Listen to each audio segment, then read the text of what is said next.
Hey there, welcome to Motorcycles and Misfits. What? Coming to you live and recorded from the Recycle Garage in sunny Santa Cruz, California. Hey everyone, this is Liza and I am sitting in the lonely, lonely train room. I can't wait to get people back in here. Oh, COVID, you slayed me. But it's given us some opportunities. Recording through Zoom, we're able to get more people on.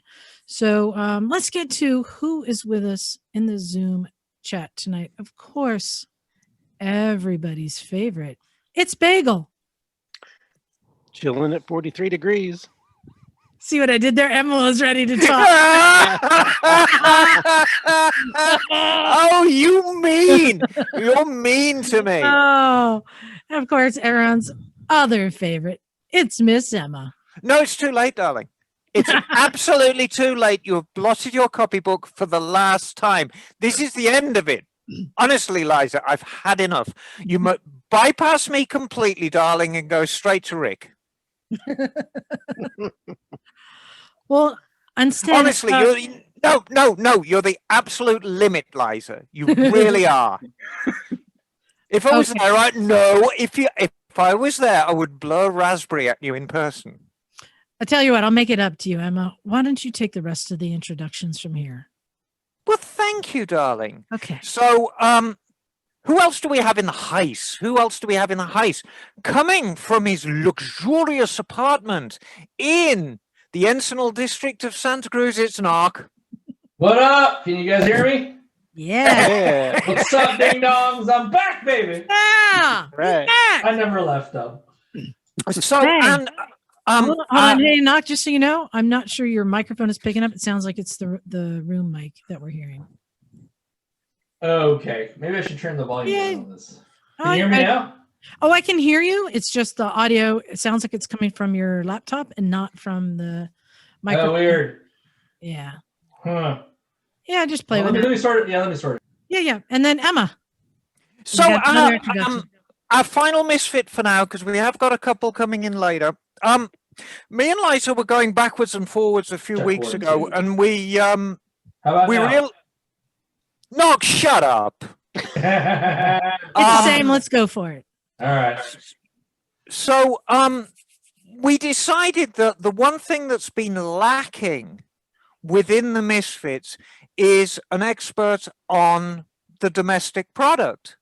And it just so happens that I have a very, very dear friend. How long have we been friends, Rick? Wait, are we talking about whiskey? What are we talking about? The domestic product in motorcycling, darling. Oh, yes. GDP. Okay. Yeah, the GDP. So how long have we been friends, Rick? Too long? 20, How long? 20 years? String. Yeah. I'd say so, 20. Yeah, 20 years. So coming to us from Auburn, California, professional motorcycle mechanic, irritant, instigant, hellraiser, it's Rick. Hi, I'm Rick. Yes, you are.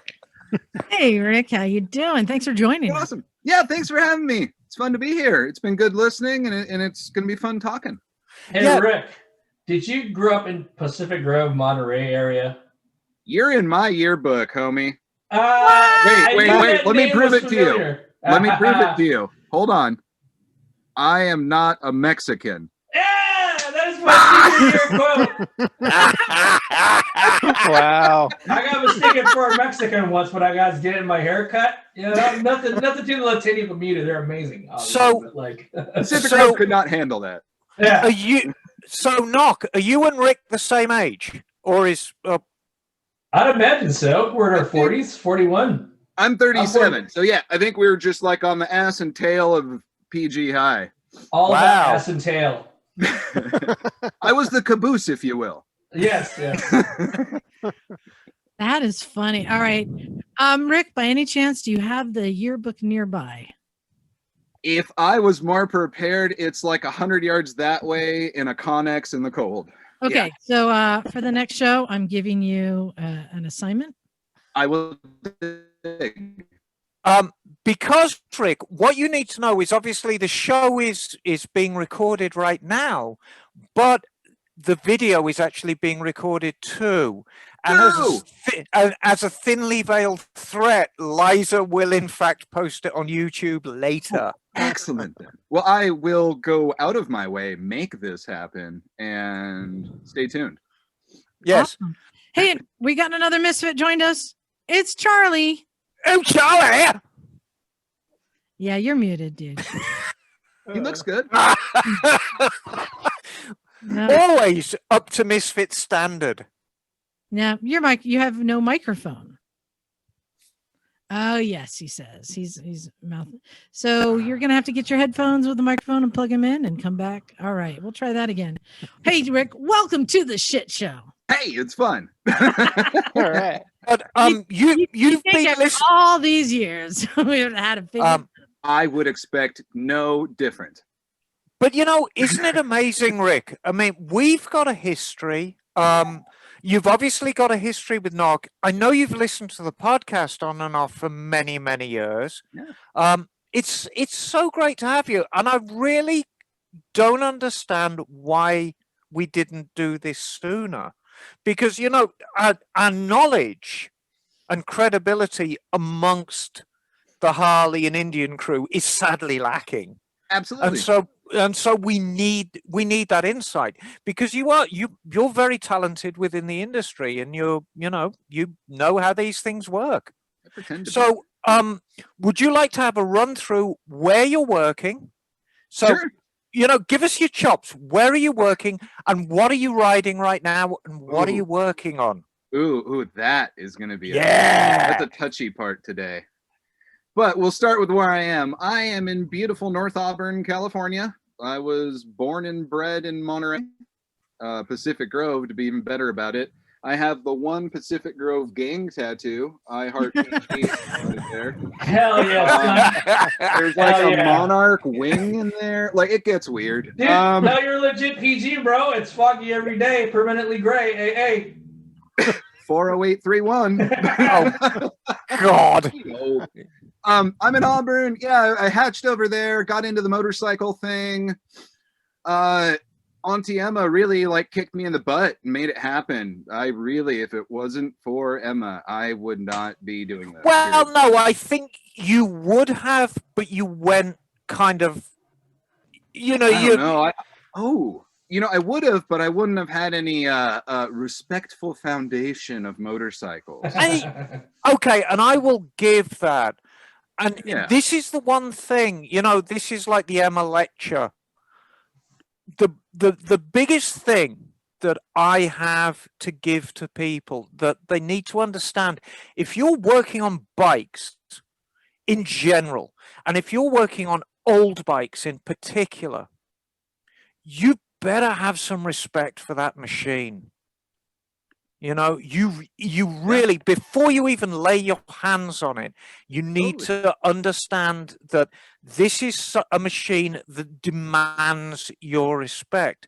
And it's Don't be mad at it. Yep. Yeah, There's no point in getting mad at it. It's done nothing to you personally. If it's not going how you want, you need to change what you're doing. And this applies where it's the humblest moped right up to the poshest superbike. Hell, I was working on cars for years too, and I brought all the Emma garage stuff with me into there, and everything left better than it came in, and tire pressures were checked because we gave a shit, and that's what you do. So you're an independent right now, and right now I'm at an Indian dealership up here in Auburn. Good-o. Right on. I love Indian. Yeah, they're awesome, and it was kind of left field for me. It was nothing I went looking for. I broke up with Harley Davidson in Morgan Hill in March. I bought a trailer. I ran away to move to the woods and work in an Indian dealership. COVID happened. Everything went bananas for months. I didn't know what was going to happen. Everything's been great. I've been at the Indian dealership, and the industry surprised the hell out of me. I expected tumbleweeds, and we were banner years for motorcycles going out the door. Right. And, I think I know we've been thrown something of a lifeline because of the Yeah. pandemic. I mean, you talk about making lemonade when life gives you lemons. It really has been a lifeline for the motorcycle industry. Because if you think about it, we've said this over and over again, it's always appropriate to say it. We're a very, very tight-knit group, but ultimately it's just you and your bike. And so it's a perfect social distancing thing. Yeah, absolutely. And what better time if you can't go to work because you're laid off, if you can't hang out with your friends and relatives because there's a pandemic on, get on your fucking bike And up and here in have the a good mountains, time. it's ridiculous. Oh. You throw a rock and it's a good ride, you know? Yeah. Go ride that motorcycle. Oh, hello, Charlie. Hey, So, Rick. Yeah. So we know who you are. We know where you're working now. You've been through the Harley Davidson dealership. I know you've worked in Texas. You've worked here. What are you riding and building now? And this is the Misfits, so don't hold back. Oh no, I'll be honest. In this very moment, all 3 motorcycles I kind of own are at the motorcycle shop I work at. That is So none of them classic run? Misfit. Now, may I tell you why? Yes. They are all Please Harley do. Davidsons. Oh. I'm gonna say it. I'm not, there's no sugarcoating. But they're very Do different that reasons. Just drop This is the the big full weenie on us. spectrum of, what happens on my side of the fence. Yeah. Okay. So there's an 81 cone shovel chopper that I got in Texas. And that I horse traded with the old man. So that one's actually getting out of my flock. And I horse trade it towards a 56 panhead that he's got. And I've been wanting a pan since I was a squirt. It was just one of those things. And my 4th day working there, me and my girlfriend walk into his little honey hole where he keeps all of his old chiefs and knuckleheads and ridiculous collection of neat stuff. And we see this chopper in the back. And this thing, the last plate on it's in 77. And it's a Bay Area looking bike. It's got an extended front end that's got just an English front end shoehorned into it. And, it looks like it was done with lots of drugs and love and chrome. It's got 2-inch up swept fishtails that are going to burn Jessica's ass and she's going to love it. It's kick only, 6 bolts, no front brake, and it's going to be super fun. And You said Bay Area. Any chance Arlen Ness has had a piece of it at all? The trip about it is my boss worked right alongside and raced Arlen all the time. My boss is this man named Carlo Lujan, who's got a little bit of a legacy up here for racing too. And when we're talking NHRA, we're talking drag stuff, we're talking the 101-inch shovels jamming down there trying to kill everybody. That was him building them. He had a great reputation, or he still does. That was his thing. So it's kind of neat. Like, I see a picture of a chopper on Instagram, a Ness one recently. I think Corey or one of them's building something that had a external belt drive on it. I was tripping out on, and it was like an overhead cam setup.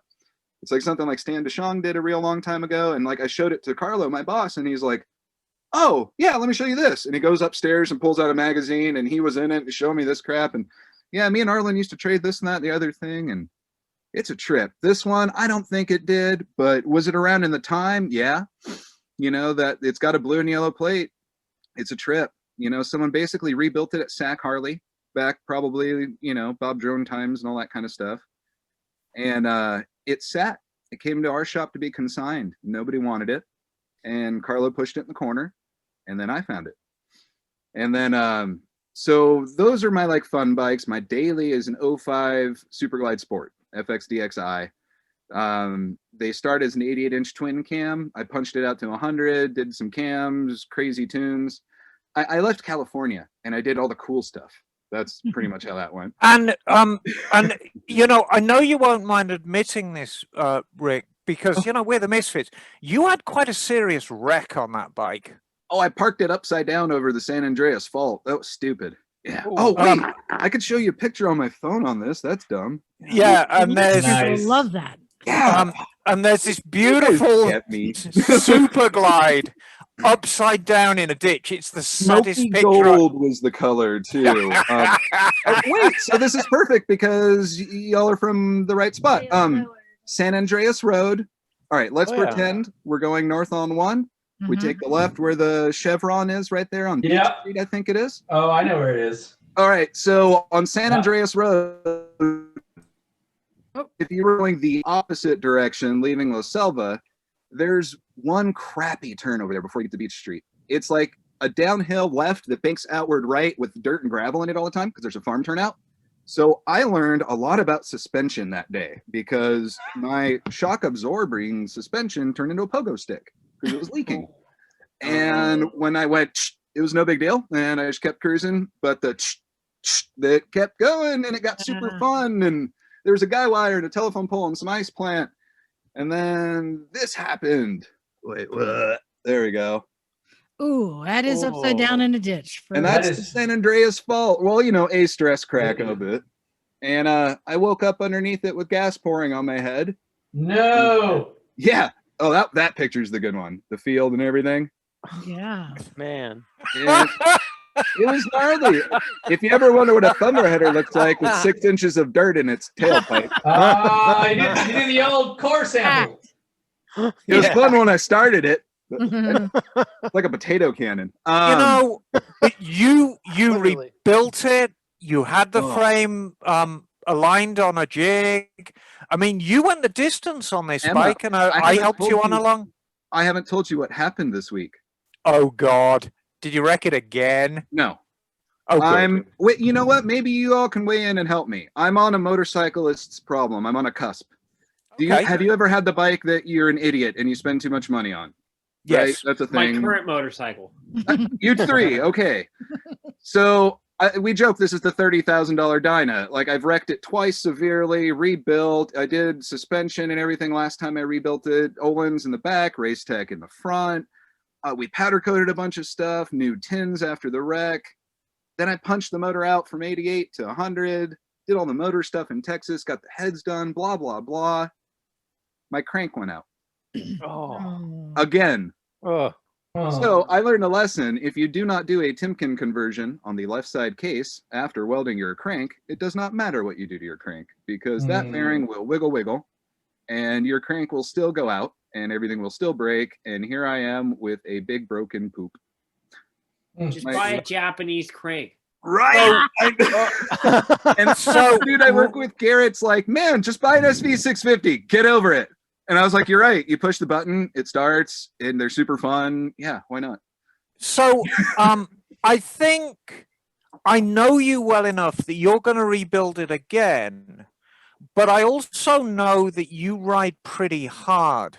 So my suggestion to you is dial the engine back a bit because you're obviously your top end is overbuilding your bottom end. Yeah. We didn't stabilize the bottom end, so I just threw it, And what's a trip is the guy I work with, the old timer. That's what he did, was all the engine building and machining for everybody in the Bay Area back in the day. So he's like, oh, no problem, we'll do the conversion. I have the jig, blah blah blah. We'll get done like half an hour. Just, give me whatever. And I Well, it was might run really good, but Yeah. for how long? Bingo. You start building a racing motor that can race really fast, but is it doing 1 race or 10 races? Right. And, when 6-7 years ago, when I got into this whole thing and was doing it, yeah, it's all it needed to do was rip wheelies and jump curbs and be a butthole. But like now I'm like, I want to throw my girlfriend on the back and go crawl up some mountains and be lazy. And you don't want to do that on a racing engine that lasts for 105 miles. Right. So I got a question for you because this is something that's come up for me often when I see a lot of people with big American twins spending a lot of money on suspension upgrades. And if you want to talk about expensive shocks, holy crap, go look at how much some progressive shocks or other brands cost for Harley. And I've always thought, what's the point? It's not like it's a race bike or performance bike or a dirt bike. Like you're never going to get the benefit. But I mean, what you're describing now, your whole wreck happened because of bad suspension. Oh no, I watched King of the Motos. Yeah. King of the Baggers. Have you ever noticed that big of a difference between like stock shocks and the upgrade? Totally.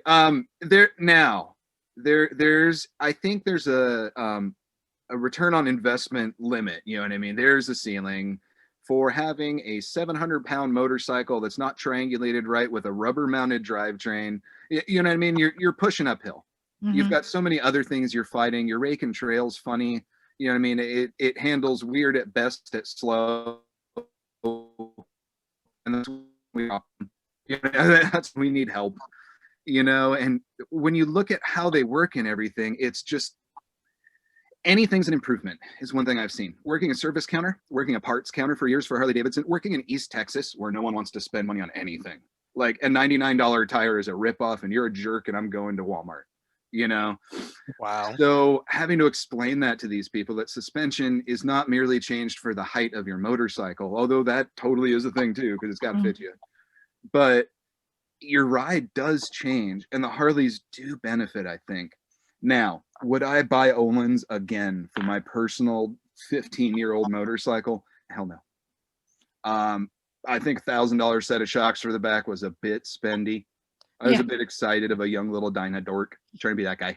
But I also understand, like, if you've worn them out, you gotta get new ones. But you know who I think is the best person to answer this question and others is the suspension king himself. The guru.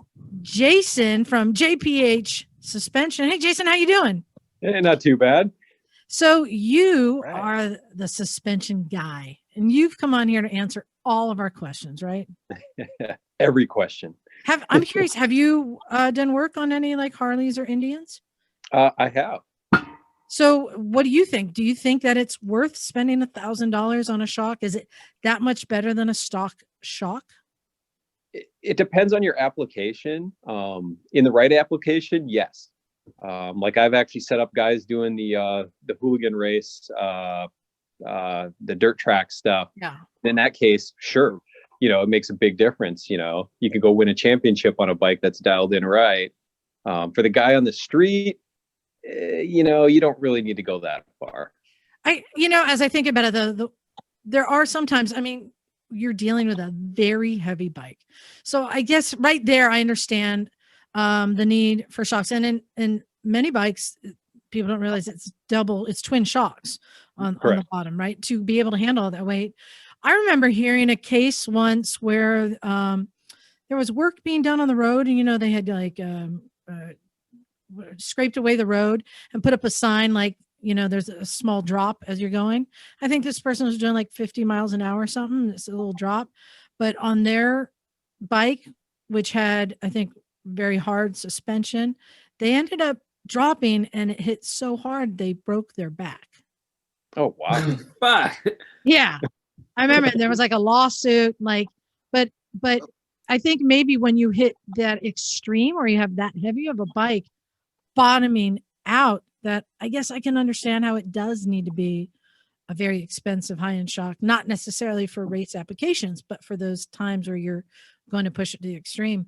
But Jason, I want to find out from you more about suspension, because, you know, a lot of times people talk about, hey, when I get my bike, I'm going to change out the exhaust because I want something louder, you know, I want to let it breathe more. A lot of people change out tires. Oh, yeah, the stock tires, get rid of those. You need to get some Shinkos or you need to get some this or that, right? Stock seat, it's got to go. I don't know why stock seats are horrible. We got to get a custom seat, this and that. But not a lot of people talk about one of the first things they need to do is the suspension. So how important is the suspension when you're talking about just street riding and aggressive street riding? I would say, I mean, in my point of view, that's the most important part. And not even aggressive, even the novice beginning riders, just from a safety standpoint, not even necessarily upgrading your suspension, but just having your suspension set up for you is huge. Jason, could I kind of jump in, and feel free to tell me if I'm wrong, but from the perspective of somebody who's like yourself is in the industry, generally, unless you are buying the absolute flagship model, the suspension on your new bike or your used bike, unless it's been modified, is going to be the cheapest part of that bike, because that's the one the manufacturers really cut corners on. You can't cut corners on engine performance because they're sold as performance bikes.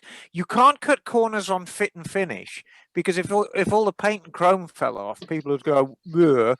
You certainly can't cut corners on brakes.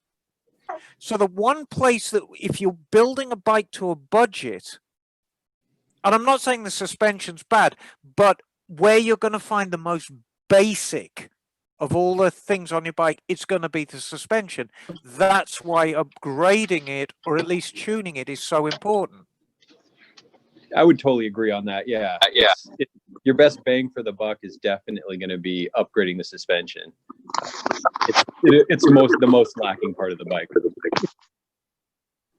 So on a regular bike, we're talking, like a Kawasaki Versys, or even like a CRF 250L, or I don't know, any of the common stuff. When somebody wants to replace the shocks or get it set up, first of all, let's talk about setting up, because that was something you did today. We did a suspension workshop here, and you came and set up everyone's bikes. Can you explain what that is that you're actually doing? Sure. So for me, what I tend to focus on is balancing the bike for the customer. So the bike's kind of neutral handling. Typically what you're going to see on like a stock bike coming out of the factory, they're not going to be very well balanced. The fronts are typically a little bit stiffer and the backs are a little softer. And where you're going to notice that most would be like, say, mid-turn, you hit some bumps and you'll kind of feel the bike seesawing back and forth. I set the bike up so that it kind of eliminates that. Everything, you'll go through a turn like that and you'll feel like a singular bump versus the bike bouncing front to back. And why exactly is that so important to keep it balanced? The biggest factor is just from a safety standpoint. You get into a situation, say a mid-turn bump, or like what we were talking about earlier with that ledge in the road. And if the bike's set up properly, it becomes kind of a non-issue versus something that could, cause a crash. So we're talking traction. It's going to affect the traction and the tires. Sure, I mean, traction, it makes sense. handling. Especially on dirt bikes, you really learn how important it is to either weight the front or weight the rear, depending upon, what kind of riding you're doing, uphill, down, all that kind of stuff. But on street bikes, we never really think about that because it's such a big, heavy piece. But I guess it really is the same. And so by having it balanced, you're going to even the distribution between front and rear for best performance. Correct. Yeah. And especially here in the Bay Area with the chucked out roads we have, it makes an even bigger difference. And hey, I got a question, Liza. Oh yeah. What you got, Mike? Oh wait. And it's award-winning Mike. How you doing, Mike? Bam, bam, bam. Or Jason? Now I got a question for everybody. All right. So what if I wanted my bike to be set up like a Cadillac? You know what I'm saying? Like nice and fucking smooth. I don't feel any bumps. It's fucking good. I could throw a body in the back and you don't feel a goddamn thing. Is that a good idea? Can I ask a return question? What kind of bike is it? Are we talking? I don't give a shit. Any bike. I don't Harley? want to feel any bumps. Are we talking? Because are we talking your mini bike? Are we talking? Dude, those no wing asses are huge. Have you seen what you could fit in those things now? Put a body in the back. Like two bodies. At least parts of some. Totally. Dude, we could definitely put some bodies on Charlie's bike. That's for sure. Yeah, how many you I'm got? talking about that. I don't know. It depends. If they're midgets, we could fit a couple of them. Oh, okay. Here we go. Can you say midget anymore? I don't even know. No, If you can say that. no, you can't say it, you retard. Stop it. All right. Here's my question. The proper term is little person. I think we're segueing into a different conversation here. I don't even remember what he asked. Jason, do you even remember what he asked? I mean, like, it's a stupid question. question. It's a stupid question. I know it is, but like, I on my sport bike, when I had a Pumpkin, I'll never forget, like not realizing how important suspension was until I reweighted the front springs, put heavier weight oil on it, and put the ZX10 shock in the back. It was like having a brand new friggin' bike. And it was unbelievable. I felt so confident riding it, and I could explain why. But then, there'll be other bikes that I ride, one of my Harleys recently, my Softail. you know, it's got a suspension in the back. It's got the squishy forks in the front. It seems a bit fucking dated the way the suspension's set up. But you know, I feel bumps. Sometimes I'll hit a bump and it'll kind of toss me a little bit, and I'm like, well. Are you referring to a bike this- with an extended Springer front end? No, not my shovelhead. The FX STC, whatever the hell it is. The other one. Blue. Okay, I still don't know what your Custom? question is. But I mean, like, Yeah, I like, don't you know said it either. was to be like a What the Cadillac. hell I want it to talking be about? like. I want it to be like a Cadillac. Hey, listen, you ever ride in one of those like big body Cadillacs, like Marie's old Chrysler 300? I swear to God, you wouldn't feel a fucking. You could run over a body and you wouldn't know it. You know what I Hey mean? Jason, It's can I so handle good. this? I think I got the answer. Sure. Hey Mike, have you ever been to like Office Depot and have you seen those stress balls they have? Do you know Oh, what I'm yeah. talking about? Where you can squeeze time. them? Yeah. Uh-huh. So what you want to do is get a bunch of those, and you're going to shove those into between each of the coils of the spring. What? That's one way to do it. I'm telling you. Yeah, exactly. You're going to have Well, the softest, That'd be cushiest ride. stiff as fuck, though. Then it'd be like stiff. It'd bottom out on that, you know. I don't Now know. they're air bubbles. I'm just Gotta wondering, get like, to the you know, bottom is there a softer. bike that's like that when you're riding? Like, you just don't feel anything, and you're like, oh wow, this is like being in a Cadillac. you could- know? Theoretically, you could do that to any bike. It's just how much money do you want to spend? Actually, I do have the actual answer to this question. And it's actually No, not you weird. don't. No, I do. You don't have any I do. answers. I do. And Emma can support me because I'm guessing that Emma and Emma's Rick always supports have you. either of them have worked on a police Harley Davidson. Ooh. And if you guys have worked on a police Harley Davidson, do you know the trick they use for the softest ride ever? Take all the air out of that system that's on those bikes. It's the Midget air in the back. ride seat suspension. The pogo seat bag. also has an air ride. That's the trick. Oh, Yeah. I've seen those before. Because you're trying to soften the suspension on the weight of you and the bike. The seat Totally. only has to soften the suspension of you. And the midget in the bags. Oh my god! All I'm right, trying. here's my next question.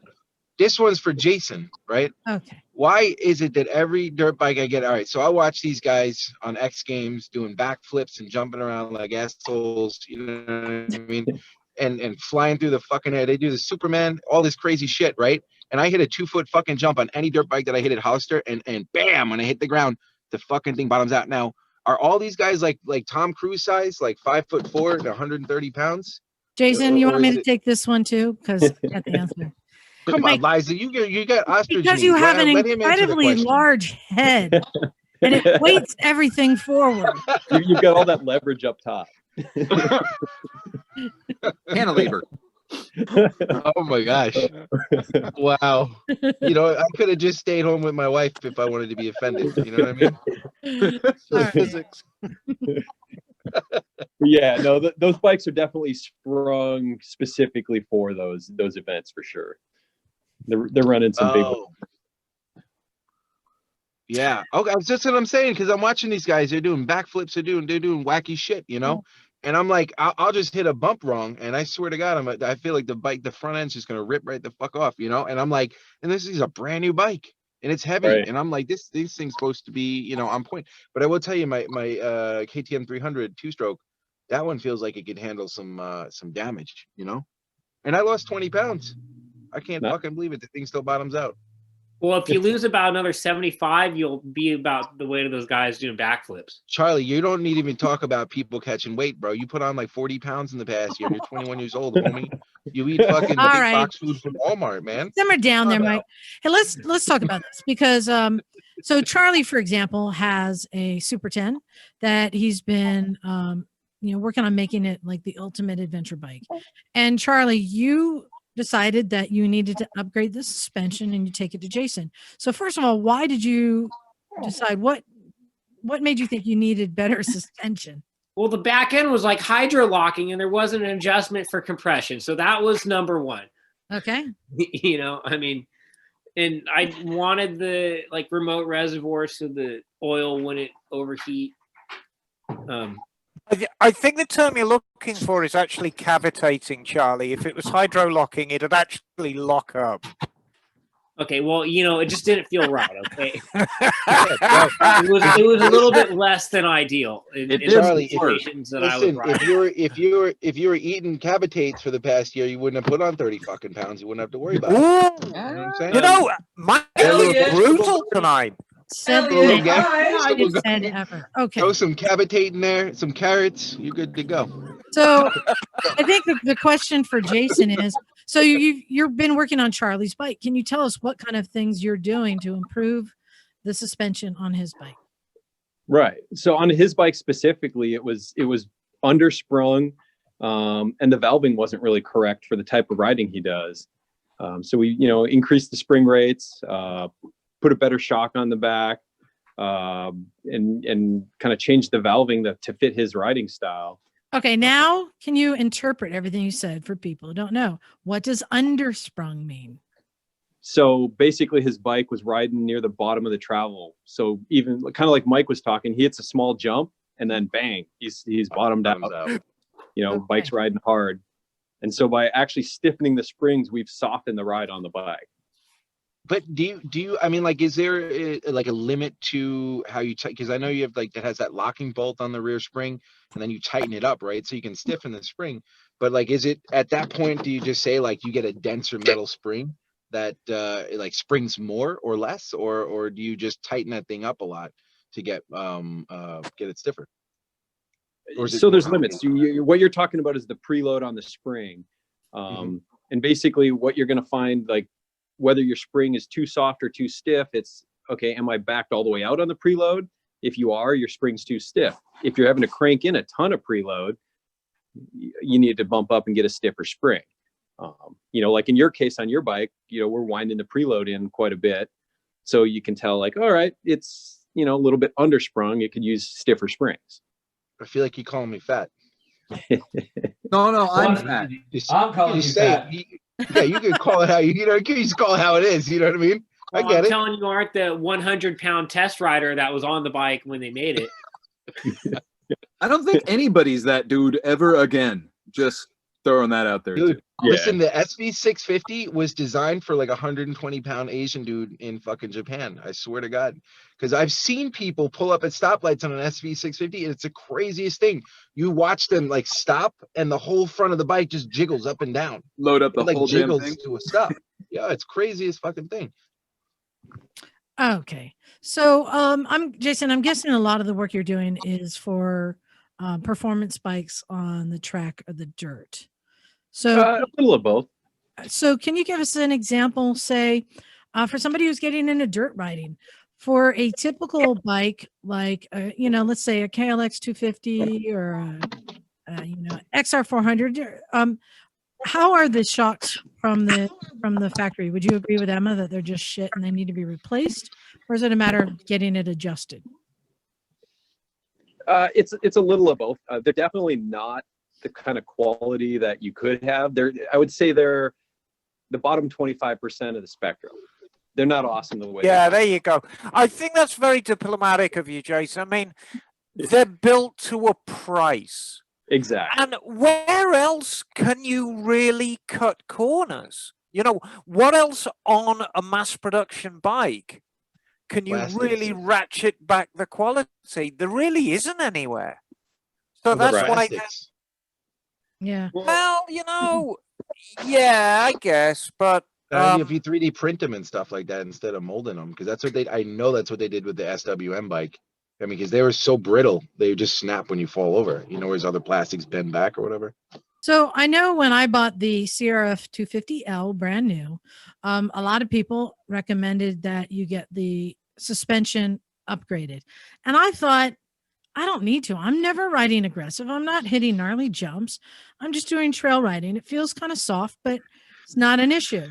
Well, it turns out that it was an issue. Not for me, but for one of the next owners. Mike, you want to describe what happened to the bike recently? Oh, you're going to go there right now? Because I think this may be suspension related. Oh my God. Did you see the video?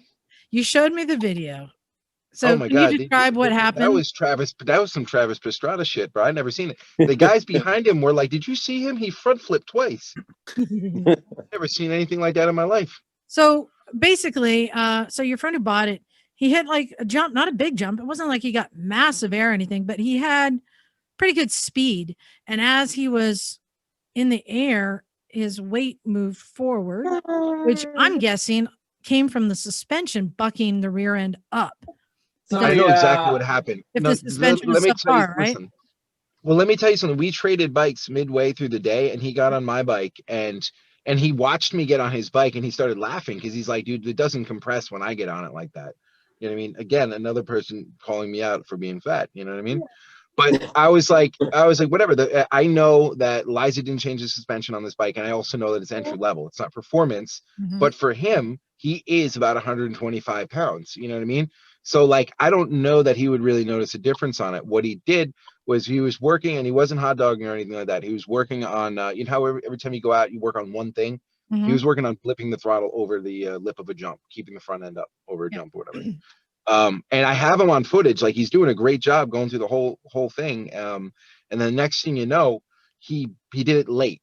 So what happened was his tire got over the the front tire got over the horizontal of the tabletop, and his rear tire was still going up the lip. And then he throttled it. So he just missed the front tire on it. So the back tire just like catapulted up. So then he endoed. No, he didn't end up. He landed on the front wheel and was basically riding the front wheel for quite a while. Yeah, it's an endo.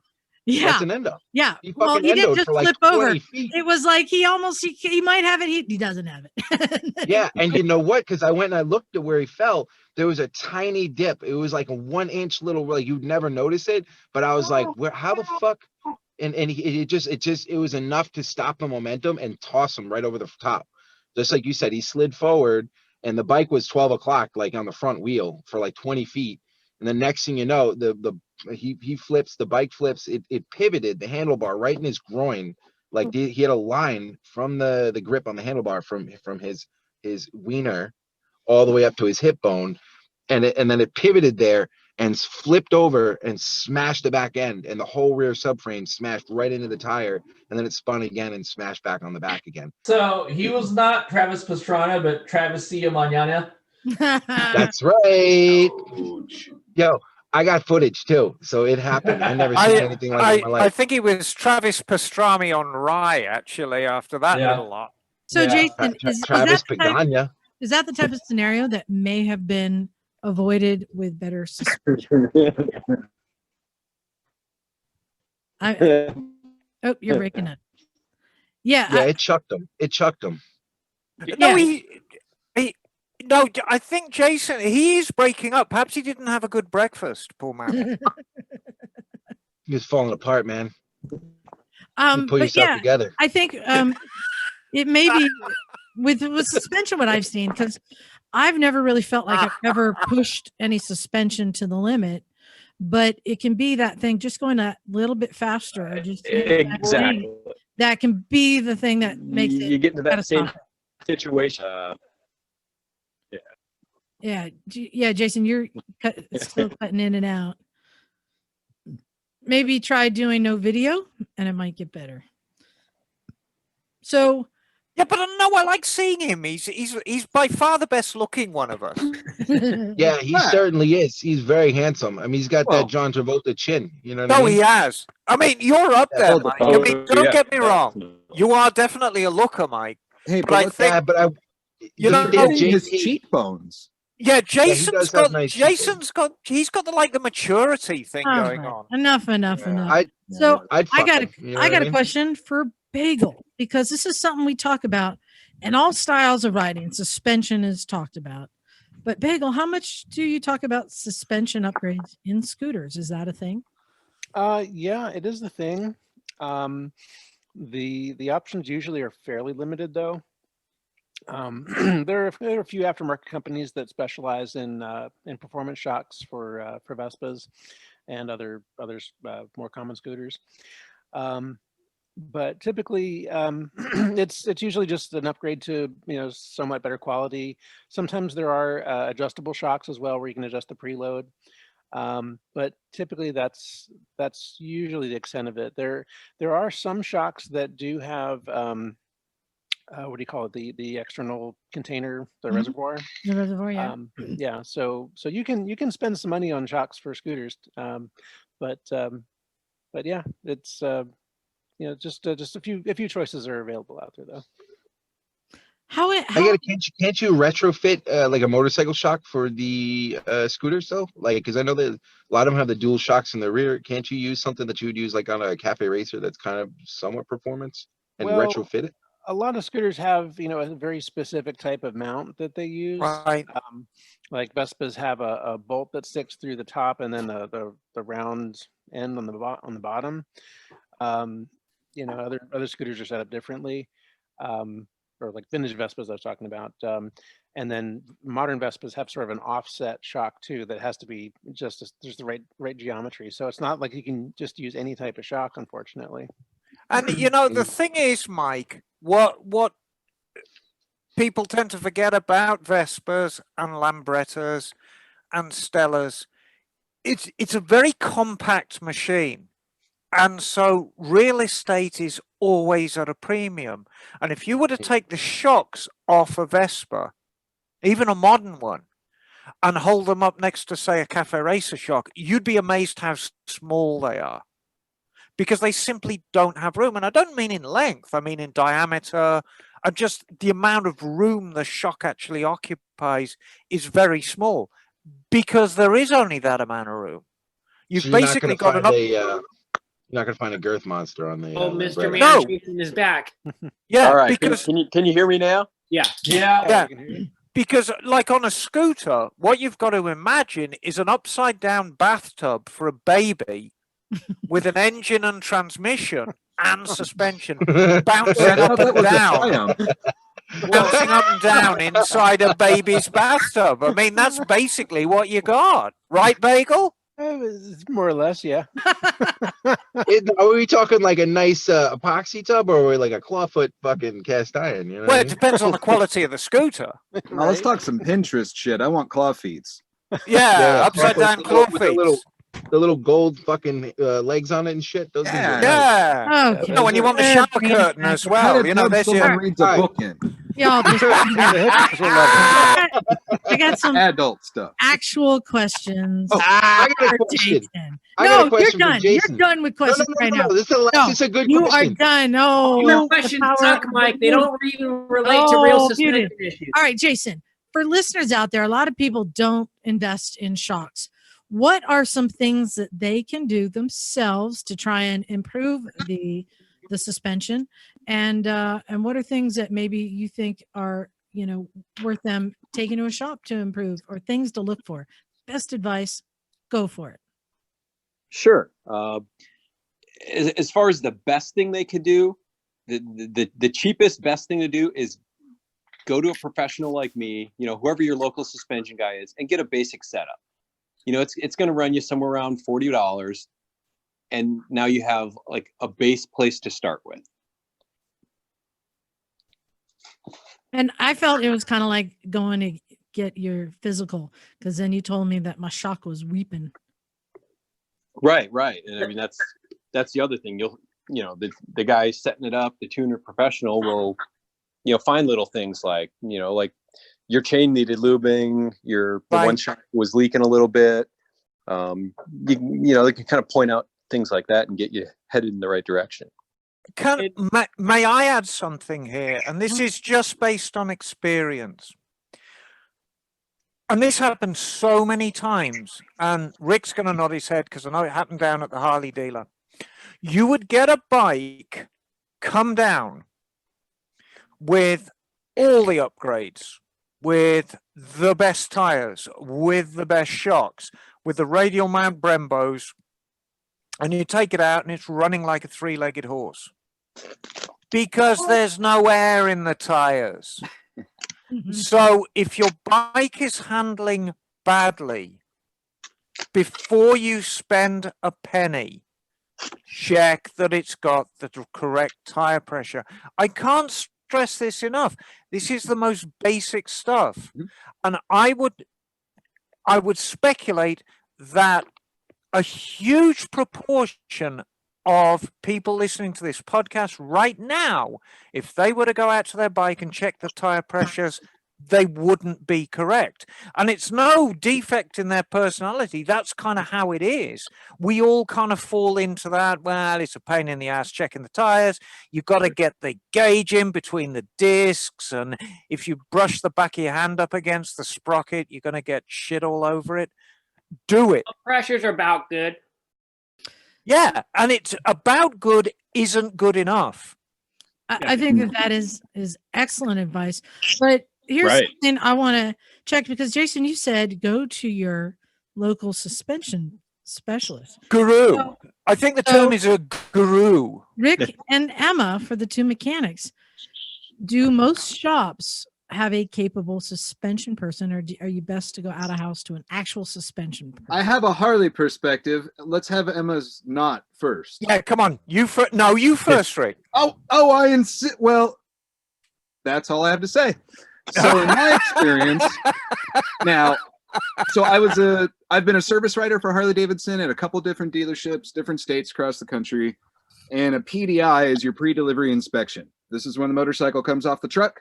It might have something in it. Generally ain't got nothing. The battery's strapped to a pallet. Air up the tires, fluids, do the thing, download the latest, whatever. Set up the shock as the manufacturer suggests as a baseline and put it on the floor for someone to buy.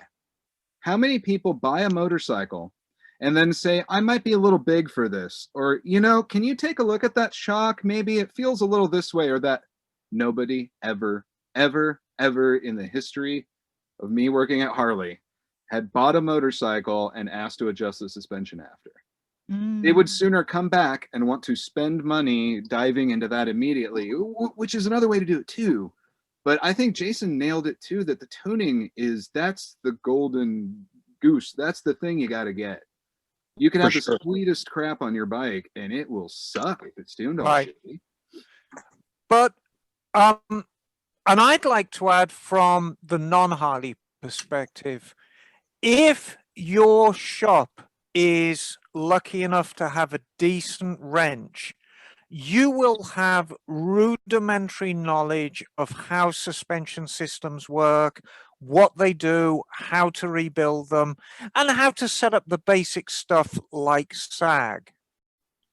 However, I know a lot about motorbikes, and we all know that, but I know a fraction of what Jason knows about setting up the suspension of a bike. A tiny fraction. Yeah.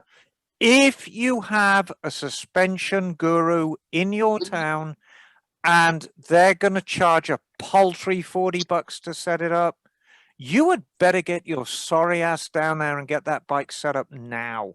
It will change your life. If they would charge up to 100, you would get, I'm sorry, let me give you the Harley answer. Up to 120 an hour. Then, like we were saying earlier too, that $40 actually goes a long way, because you're gonna get consultation. You're gonna get like the side maintenance set of eyes to look up and down your bike that you don't have.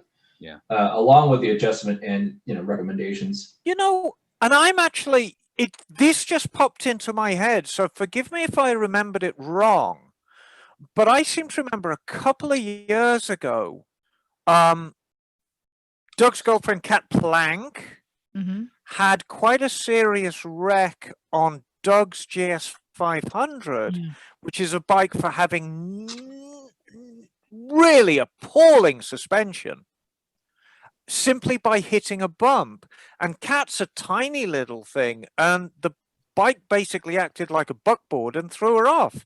Am I right? Did I remember that right? Yeah. She hit like basically a root in like underneath the road, so it was like maybe a bump of like a few inches or something. So the bike should have easily been able to go over it. But are you talking about that one on Empire?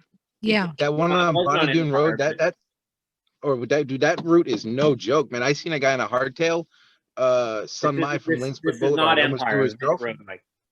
I know it's told you that one fucking route that comes all the way out and it comes up like 4 or 5 inches. Dude, that thing is gnarly.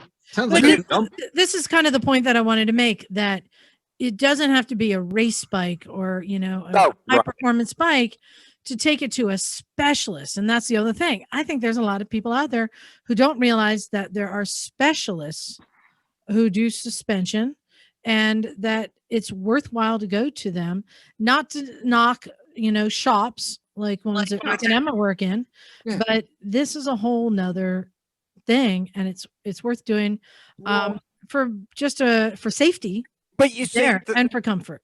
But you see, the thing is, when you go into a shop, and again, we're talking about the shops that have got decent wrenches in them, those guys are on flat rate, so they're hustling. And to set up suspension properly, unless you are somebody like Jason, who's got just these decades of experience, it's a loss for most people. So yes, your fork seals have blown, bring it to a shop. You want to upgrade the rear shock just with an R&R, bring it to a shop. But to actually set the thing up for you, yeah, that's something quite different. Now, you may not have a suspension specialist. We're really lucky where we are. We've got a lot of racetracks right here in California. There's a lot of shops that can cater to it. So you might not have that option. So go down to your local dealership and actually say, guys, talk to me about suspension. Do you have a guy who knows suspension here? Interviewing your service people is something that I never was offended by. I'd get people come up to the counter and be like, oh, what do you know about brake pads? You know, and let's party, you know, and I think that really qualifies where you're getting your work done to and what you're getting done. Like Emma, you nailed it. Don't waste your time necessarily dragging the bike in or something, but go have a talk. Go meet somebody there and be like, hey, my bike rides like this. I think I need this. Can you help? You know, that's a conversation that doesn't happen very often. Well, you know, people will drop like $1,000 on an exhaust system to get a fraction of performance gain, and like, oh, my bike sounds better, it rides better. If you could go and spend $100 to make the bike actually feel better and be safer, you know. Now wait a minute. Here's something to the exhaust too, right? What about tuning it? You can bolt that thing on all day long, and it might end up just being a turd. Right. You know? Yeah, it's a balance of intake, yeah, valve cut, and exhaust. So and tuning. It's safe tuning. But we go back to the same guy, you know, who's just spent $1,000 on an exhaust, and you know, spent a couple of $100 having Jason or somebody like him set up the suspension. Mm-hmm. And rides in for a service with 18 pounds in his rear tire. Yeah, like even just spending like a couple $100 and getting the bike sprung for your correct weight. Yeah. Now, I want to point out that of all the bikes that were on the tarmac today at Misfits, the one bike that Jason didn't lay his hands on was my beloved Rufus. And there is a reason for that. And I want to state it publicly that it has nothing to do with Jason's skill or his respect for my beloved 25-year-old RF 900. I have been packing on the pounds lately, but I'm kind of halfway through. So the next month or so is critical. I'm either going to lose 15 pounds or gain another 15 pounds. So when I know which direction I'm going to go in, then when I get my summer body, I'll have my suspension set up for my summer body. Okay. Nice. Couple things. First, I wanted to say someone else has joined us. We got Micah. Hey, Micah. Hey. Hey, nice to see you. Oh, and a cat. Oh, you got a little Tux cat. Jason, all right. I got a question for you. Sure. For listeners out there, I'm wondering if you can name one or more models of bike that you think have just abysmal shocks. Shocks, definitely. Like, do not just ride this stock bike. You definitely want to get this upgraded. Are there any that you've just seen over and over again and you just can't believe how bad they are? I would say the most recent modern bike, the MT 7 or 9? Both. Oh, Yes. Those shocks are atrocious. see, that's a good tip. So Wow. anyone like Oh, Micah? Micah's just you- crumbled. You She's just just bought an crumbled. MT-07. I think it is just fine. Well, you know, a part of it is like a lot of these shocks and stuff aren't serviceable. So like the oil and everything from the factory, it probably feels fine. But, you know, 25,000 miles later, when it needs the oil in the shock serviced, you just can't. But I also want to note that I rode it maybe like 25 miles before Charley and I set the sag. So I haven't felt any major problems from it because we immediately took the time to set it up for me. Good. Right. Good. And that's the biggest problem on those bikes is that the sag is they're undersprung and under preloaded delivered from the factory the way they come. Mhm. And they're just really challenging to ride that way. For us to get the sag number to be about right, we had to max out the preload to where really it should have a spring stiffer and probably better. Right. And on those two bikes, the shocks are actually about like 10 millimeters too short as well. If they made them a little longer and a little stiffer, the bikes would be phenomenal. All right. So let's just recap. If you want a soft ride, get a better seat. MT-07 sucks. You should always check at the shop if they know what they're doing, and it's worth paying someone a little extra just to set your bike up just right. And Did that cover everything? I want to Oh, say yeah. really quick about suspension and stuff. Suspension people are magic because they have to turn things like me telling Jason, my bike is doing bum bum bum into like, how do I fix this? Which he's always been really great at being able to do. And that's something I've run across with suspension people in particular is they take sound effects and make them into making your ride better, which is great. You definitely have to be a good interpreter. Well, and, you know, I think a lot of people will ride their bikes and they're just like, well, this is how it's supposed to be. And they go down some sketchy road or whatever, and it's like totally jacked and like they're bouncing the fuck around. They're like, man, I just suck as a motorcyclist. And they're like, this is just how it is. And they just learn to cope with it. But then they go and interpret that and they're like, well, this is what the bike does. If I go down that road, then the suspension dude's like, oh, you do this, this, and that. And then all of a sudden it's smooth. It's terrifying what people ride. The most common response I ever get after somebody rides a bike I've set up is I had no idea my bike could handle this well. Well, so what are some like tiers or steps to like upgrading your suspension? Like what would be like reasonable like steps? Like should I first like get it sprung right or like revalve it or like buy a new shock or like, you know? So number one is get your bike set up. Mhm. That way you can actually figure out what do you actually need. Number two, getting the proper springs for your bike. Number three, that's when you start getting into, you know, cool trick upgraded parts and whatnot. But setup and springs, those are the big two. And at which step is it that you're putting the pieces of PVC pipe in the front shocks? Preload spacers. That would be step 3 where you actually start to modify stuff.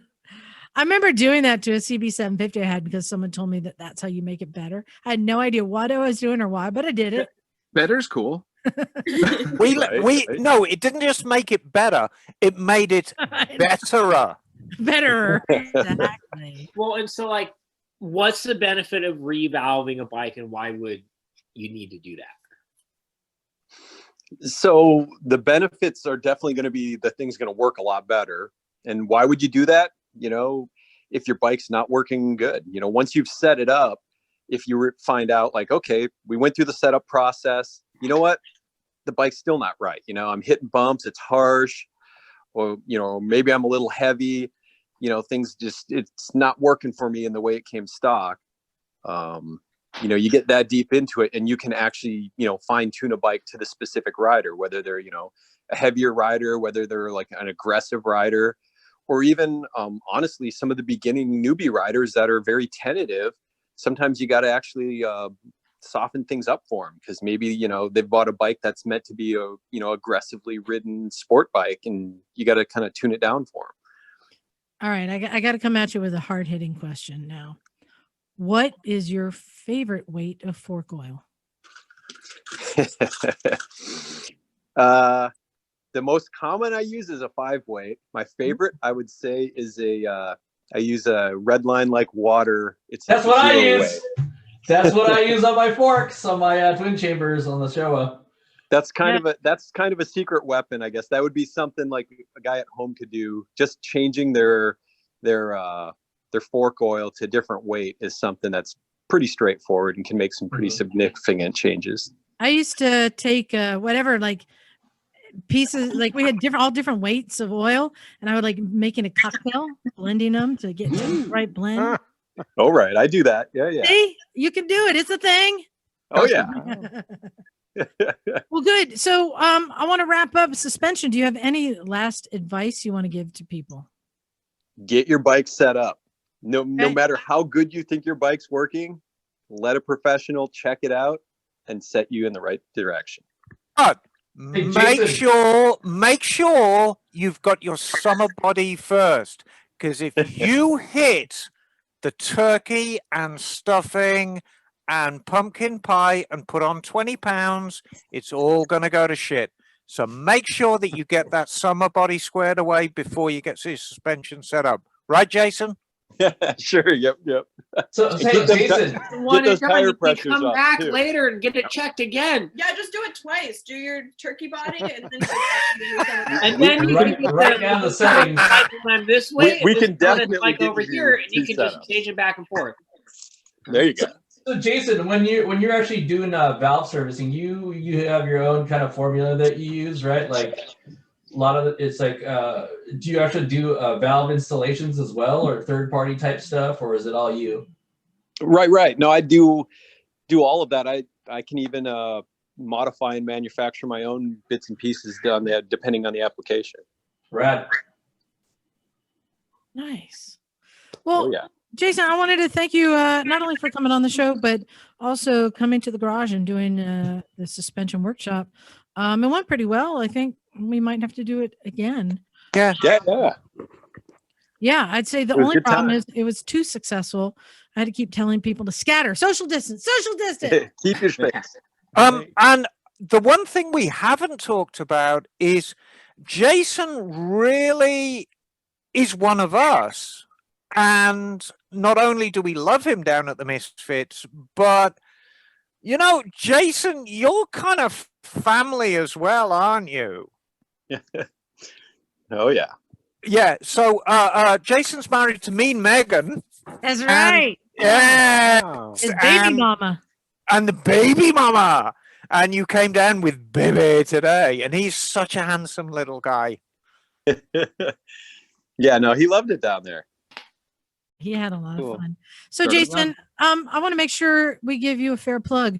What how big of an area in California do you cover? And if somebody is in that area, how do they reach you to make an appointment? Sure. So I'm traveling all over the state depending on the event. You can get me at jphsuspension@gmail.com, or my phone number is 406-370-4128. There you go. So give them a call. And yeah, especially here in the Bay Area, it is a very good investment. And you may not know that until you need it, is kind of the point. So thanks. Jason, you're welcome to stay on if you want, or you can bump out. I know you got that cute kid to go play with. Yep. We got to put the kid down. All right. Thanks for joining us, man. All right. Yeah. Thank you guys. All right. Thanks for coming out, dude. Appreciate it. Ciao, Jason. All right. So I wanted to bring up, well, first of all, let's do a nice plug for one of our favorite people. I don't know if you guys have seen, but the guys at Cleveland Moto have started a new YouTube series called Moto Stories with Unky Phil. And it's really good. They're taking advantage of one of the guys, Steven, who he works in video and media, so he can do some professional looking stuff. And the first episode they put out is about how Phil accidentally opened up his motorcycle shop, which is a good story. I didn't know the whole story, that he never intended to own a motorcycle shop. It all happened accidentally. I don't know, Bagel. I think you're on the way. Seeing that pile of scooters behind you, Right? you might accidentally open up a scooter shop. It's possible. I don't know. We'll see. But I wanted to so go check out Moto Stories with Unky Phil on YouTube and make sure you subscribe. They need to get some more followers there. There's some cool stuff happening. And Philippe is an old friend of us. I mean, really, Cleveland Moto and Recycle Garage, the Misfits, we've been running together since the beginning, and we love Philippe. I wanted to give another shout out to the Noto Moto podcast. I did a recording with them, so I'm going to be on their upcoming show. Make sure you check it out with Swiggy and MotoGP. And the next topic I want to bring up is something we actually talked about on their show, but I want to get the Misfits perspective on this one. Have you guys heard the here we announcement from Yamaha? Yes. Yep. That For the R6. they are discontinuing the R6, the VMax, and is it WR250R or WR250? That's kind of big news. So for a lot of people, the R6, this is a bike that has been around for a long time. For some people, it's a starter bike. For some people, it's a high-end race bike. It's the anything you need it to be. Hold on. It was never a starter bike. For some people.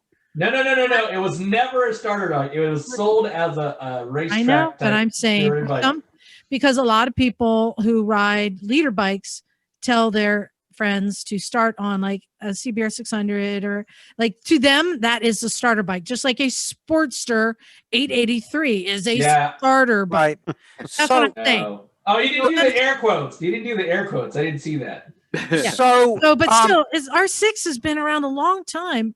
Why do you have to 2006? why not just stop? Because I would like to talk a little bit about the history of the R6, just very, very briefly, because we're not talking about a flash in the pan here. No. Because arguably, the R6, you can trace back to the Thunder Ace, the Thundercleese, which you can trace back to the FCR 600.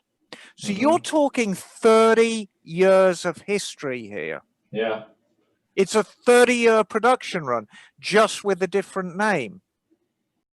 So we're not talking about a flash-in-the-pan bike, but I agree with Narc. It's never been a starter bike, although it's often been sold as one. It's always been a very, very quirky, power at the top, not the easiest, extremely uncomfortable, but extremely rewarding bike to ride.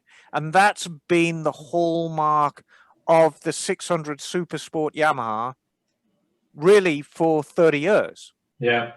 Well, so Yamaha's especially. I mean, like there were 600 Supersport classes, but those bikes weren't as high strung as, the Yamaha, because they were kind of the later R6 models were kind of almost purpose built for racing, I guess, Are they just discontinuing it as a street model, or are they still making a track model? They're coming with a track only model that has like upgrades and stuff like that. So you can still buy an R6. It's just not street legal. Yeah, Correct. well, there's still the 600 That's the plan. There's still the 600 class racing, right? So they have to keep those around for the racing circuit, which is what surprises me, because a lot of bikes are bought because they're racing them. So that's why I was kind of surprised that the R6 was discontinued. But my theory on it is that the MT-07, formerly the FZ-07, is really filling the niche. That, and coupled with, I think that the trend of a race style bike, a sport bike, has gone out, and everyone's going to more upright naked bikes. What do you guys think about that? Well, Honda announced they're discontinuing the CBR 600 almost a year and a half, 2 years ago. They thought that was part of it. Is just it's a dead market now. There was a time in 05, 06 through the Great Crash that 600s were like you were saying, it's a quote unquote starter bike, and it was, you know, a good way to get into motorbikes.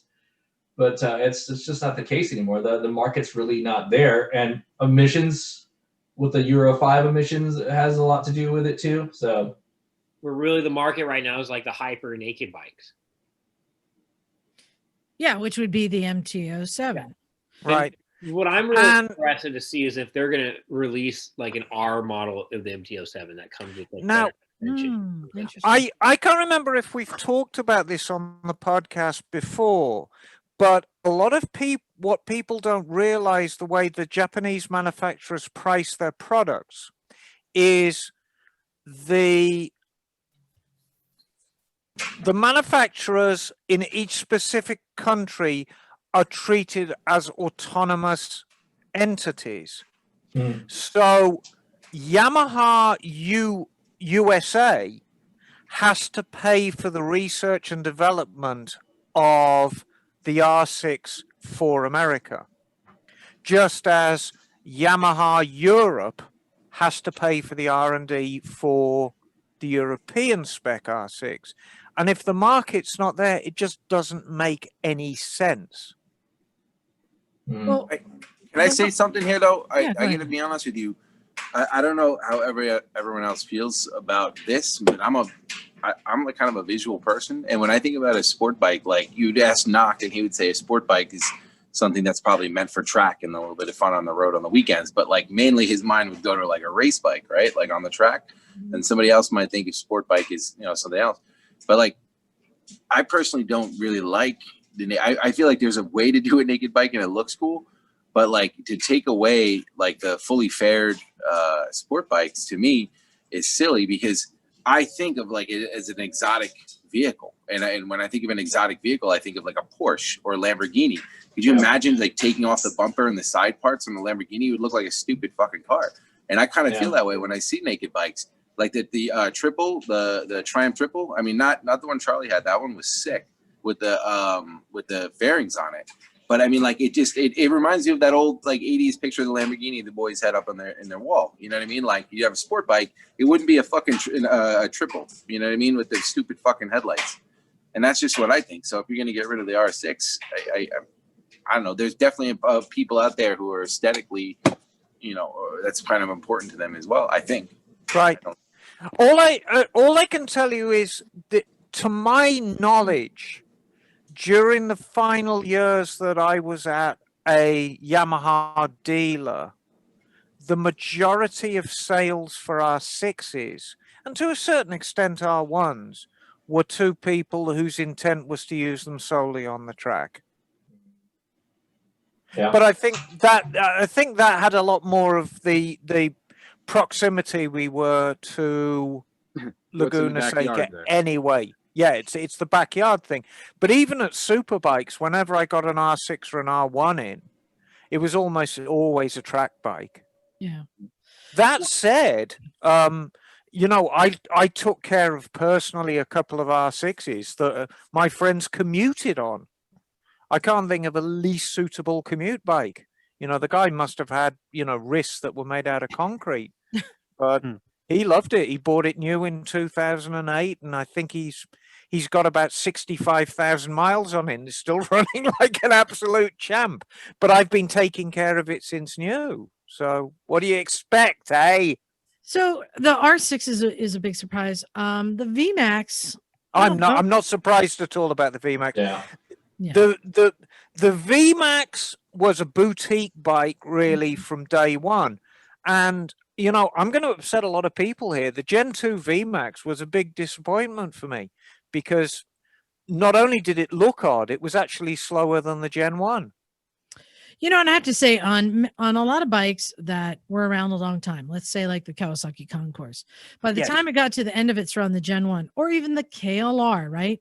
By the time they get to the end of their long run, you're aware that the bike is outdated in ways. Even though you're buying a brand new bike, it's outdated performance. But for some reason, I've never felt that way about the VMax. And I think a year one VMax is just as good, probably, because those things are just about the power, and the power is there.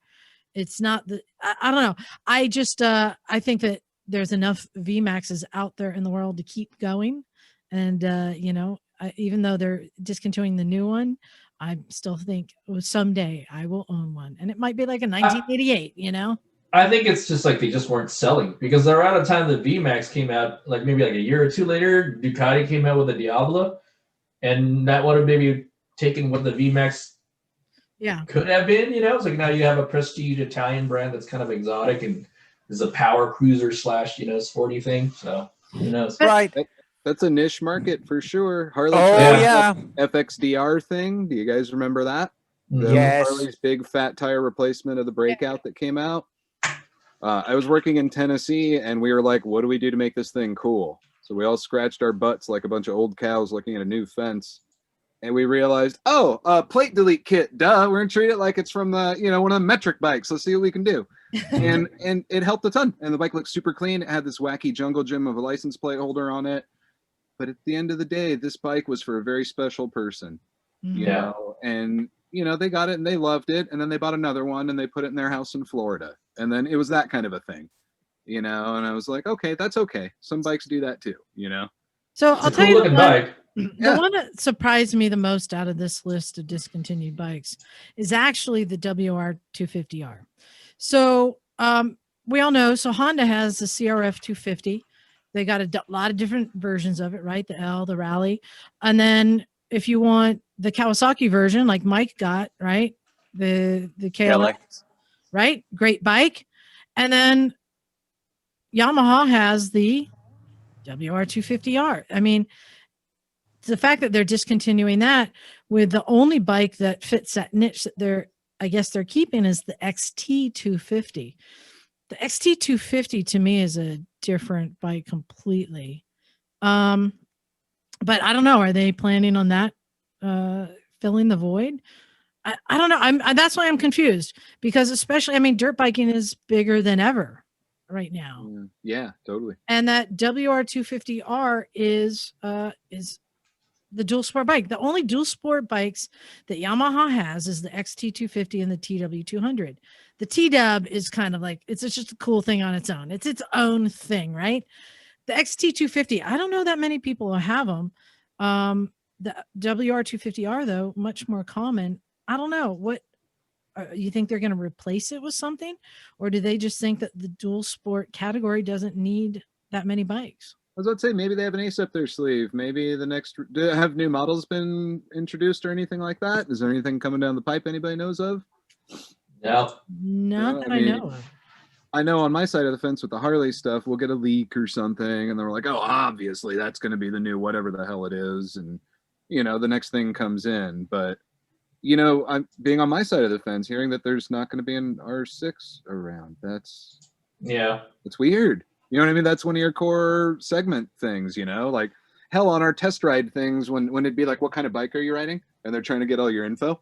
It'd be like, you'd select, and R6 was one of the little boxes. Right. What kind of bike do you have? It's standard. I don't know. I think just like the other day when we announced, was it Kawasaki that's splitting up the motorsport division? And even with Harley Davidson, they're making all sorts of announcements.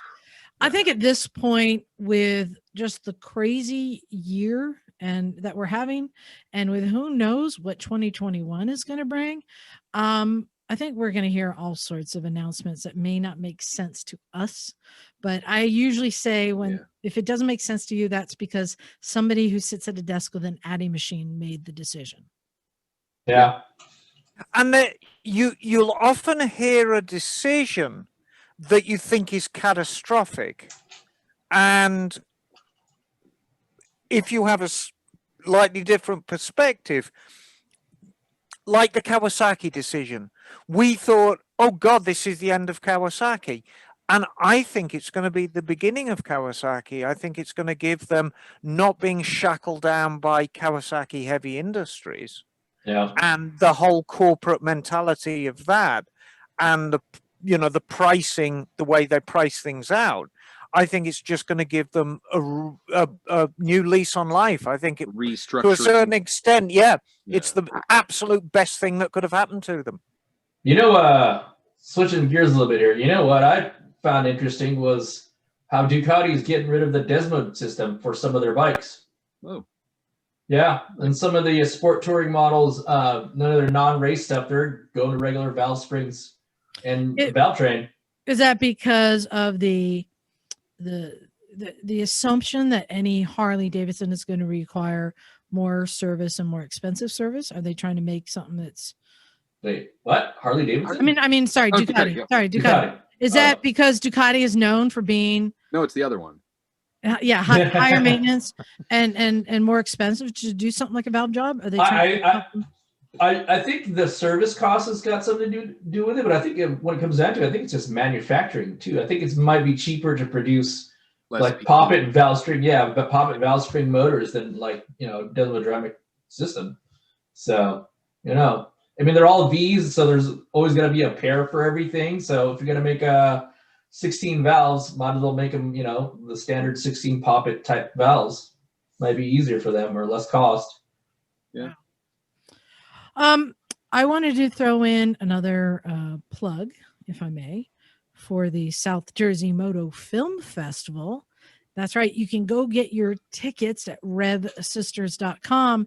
And guess what? Tickets are free for the first weekend. The festival is going from December 4th to 13th. For the first weekend, it is free. You still have to register. Or if you want the extended 10-day pass to see all the movies, it's only $10. So go to revsisters.com. And I just want to share with you one of the movies that I think is pretty cool that is playing at it. So think about one of the most iconic motorcycle photos in existence, right? Rolly Free in his underwear at the salt flats, setting a record. Have you ever wondered why he was in his underwear? Why he didn't have his clothes on? Because the leathers were causing so much drag, he couldn't get the bike up to the speed he wanted. I think weren't they ripped and it was so like a parachute. So basically, one of the movies we have, it's called Black Lightning, the Rolly Free story. And it tells the story of Rolly Free as a racer and then about that day and everything that was going on to reach that higher speed and trying to break through and what he had to do and ultimately why he looks the way he does in that picture. So just an example of a great movie. So go on over to revsisters.com and get your ticket now. Another thing I just wanted to bring up, I don't know if many of you saw it, but I go down the YouTube rabbit holes all the time. And this is something that I found interesting.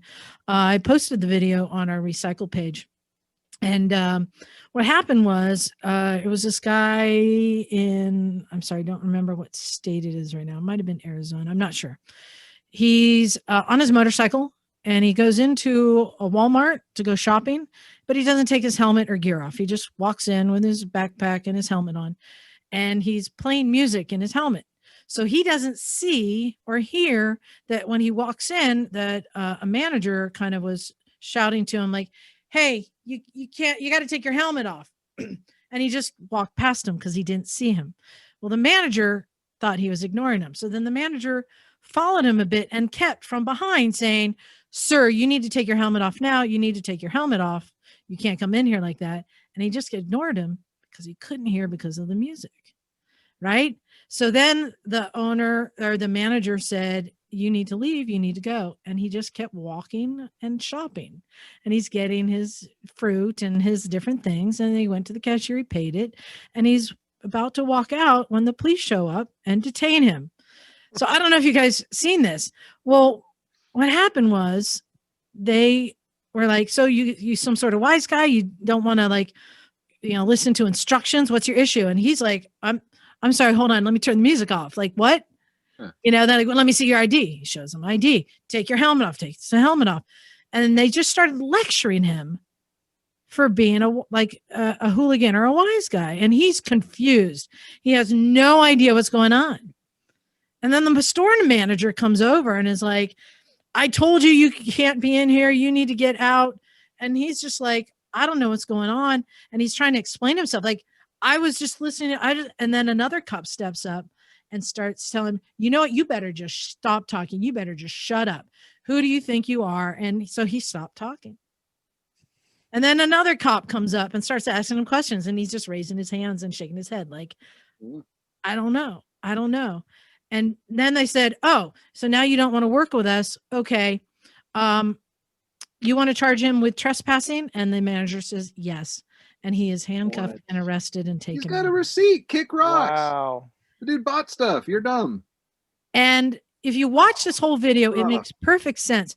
The issue that happened was the manager told the cops, I went right up to his face and I told him he had to take it off, and he ignored me. He says, I followed him halfway through the store. I repeatedly informed him. He just ignored me. And they took the manager's word. When you watch the video footage that is included in the YouTube link, you can see that he was out of his sight range every time, and that it was actually quite possible, this guy. But these people were saying, are you nuts? Why would you ever go into a store with a helmet on and a camo backpack? In this day and age, with all these shooters and everything, don't you think about how you're going to freak people out? Are you some sort of idiot? And I was kind of offended, because I go into stores with my helmet on all the time. Because you're an idiot. Because I'm an idiot. Have you guys done that? But, No, I know. I thought I'm supposed to wear a mask. Right. And since COVID, I've done that too. Yeah. I don't take the helmet off. I just leave it on and shop with it on. You know, that video came out a while ago, right? Like 6 months plus ago, even before, this was before the pandemic, right? No, this is recent. No, this is a while ago, right? Maybe it's recent to her. Yeah. The person who put it up recently. I don't know when the original. Yeah. Yeah, there's a published date on there somewhere, but yeah, anyways, but yeah, I remember seeing this in the motorcycle forums. It seems like it was a half a year ago, almost a year ago, and the conclusion was everybody was being a dumbass, and and that's usually how that works. I think there is value in that statement. I'm not suggesting for a moment that the cops didn't escalate it. Oh, right. But of course. I always take my helmet off if I'm going inside a store. And you got to think about it. It's rare that you need to go inside these days. If you're at a gas station, it's not like the old days where you have to go in and pay. You pay at the pump and you keep your helmet on. But if I'm going inside and I actually have to engage with somebody and say, I'd like that candy bar and here's $1. My helmet's off. Yeah. And I think it was like, it wasn't just the fact he had his helmet on, it's the fact that he was playing his music as well. Totally. And I think it's like, it's like a crash scene investigation. When you come up against a Harley lying upside down in a ditch, you go back of all the factors that led up to it. And the factors that led up to that crash were mud on the roadway, poor suspension, excess speed, blah, blah, blah, blah, blah. And so the end result of this was this guy getting arrested. So what contributed to it? And the contributions were helmet on, music playing, probably overzealous cops, overzealous... The store manager definitely painted a different picture. Store manager, it's all these factors, and you kind of add them up. Everyone was being a dick. There's one more factor here that came into play, and this is why they're saying, what are you thinking in this day and age? Aren't you thinking that you're going to freak somebody out by wearing a helmet and a camo backpack? And that to me kind of struck a chord. Like, really? Like, we now have to think about how somebody might think that we're some sort of a mass shooter just because we're wearing a helmet. Liza, you wear one of those. You always have the helmet. Modular. You wear a modular helmet. So you're saying that you walk in, and maybe you don't always wear it, but I mean, I've seen you walk in, but you pull it up. But since COVID, I've kept it down. I did it last week when I walked into 7-Eleven. Listen, I do the same thing as I just take my helmet off immediately because like I've seen enough movies where like, the bad guy rolls in and he always has a motorcycle. He jumps off the motorcycle, keeps his helmet on and then like pops it. And I mean, I always get this like weird feeling like, why the fuck would I wear my motorcycle helmet inside of a store? I'm going to just take it off. And it's almost like, to me, it's almost like volunteering that I'm not a robber. You know what I mean? That like I'm Yeah. not suspicious. I'm just volunteering that before I come in. And I feel like whether it's implied or not, when I go in with a helmet on, it might make people feel weirder. Like, dude, this guy's got a fucking helmet on in the store. He's been in here for like 10 minutes. Take your fucking helmet off. What are you doing? You know what I mean? Like, wait a minute. Do the stores have a variable? The stores what? Are the stores a variable? Are we talking the gas station because you're getting gas on your bike? Or are we talking you walked into Costco? Well, Like, in this case too, I will admit he's going to Walmart and walking around shopping. I mean, that's a little more than I'm thinking. 7-Eleven. I ran in. I'm gonna get a bottle of water, hang a pee, and we're out of here. You know, I that's one agree thing. with that. I keep it on for something, and I have in a little gas station. I just roll up, and I'm planning on literally getting on my bike and going. Totally. But if I'm there for a minute, or a couple minutes, 5 minutes, you know what I mean, walking around aisles and shit, like I'm wearing my fucking helmet on. It just so I wouldn't be surprised, like in certain municipalities, that in high risk type businesses like banks, gas stations that get held up a lot, that they do want you to take off your helmet or face covering so you could, so you don't freak people out. They can get you on camera.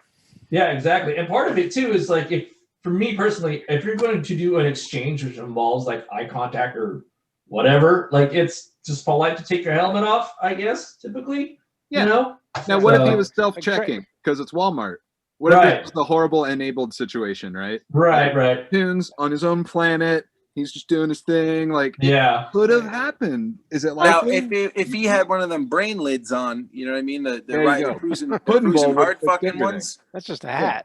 Well, and also when they actually specified the camo backpack, like that Yeah, was okay. sort of a painting a sign picture. that you might be up to nefarious things. I'm like, we got Dude, if you're trying to operate a fucking assault rifle, you ain't gonna be putting a helmet on with a visor and all this shit on to try to sit there and fumble around with a fucking assault rifle. I mean, like, well, and that's exactly. You I know, felt like not even though the cops all said that they're riders, he's gonna drop you from the side. even though the cops said that they're riders, I kind of felt like it was a bit of a bias towards a motorcyclist. Yeah. Well, but Walmart makes a lot of tax dollars. Yeah. Yeah, but Anyway. imagine trying to walk into a casino dressed like that. Well, yeah. Well, here's let's do a little experiment. Misfits out there, go walk into places in helmets and give us the feedback if you get arrested. Oh my God! Don't I'll go to the bank. At your own Don't risk. recommend that. No, I'm kidding. Actually, I wanted to just bring it to attention because it's something that I do without really thinking about it, and so I wanted to bring it up. That even though I think it was not right that this guy was arrested. That's definitely going too far. It was definitely due to the manager giving misinformation and the cops escalating it. But I will agree that maybe it was a poor judgment choice on his that deserves some sort of a warning. In fact, he was also banned from all Walmarts and Costco's. Promise? Yeah. Whoa. Yes. He was arrested for trespass and permanently banned from all of them in the That is lame. Well, at least they're consistent. God. Well, you can go onto our Recycle Santa Cruz Facebook page. You can find the link. Check it out. I'd like to see your comments because a lot of people have been commenting what they think on it. I think it's time to get to some emails. Emma and Bagel, you had some emails. If you can cue those up, I got a quick one I'm going to read. This one is from Adrian. Adrian says, "Hi there, love the podcast. Just a quick comment about the ongoing dilemma about the color choice for Liza's bike. I once tried to spray paint an old Kawasaki KE125 to match my VW Combi in the early 80s, which was a sort of a mustard color. Well, my dad walked in and asked why I had selected the color called Shutter. When I asked what he meant, he simply said it looked like a mix between shit and butter. An ideal choice."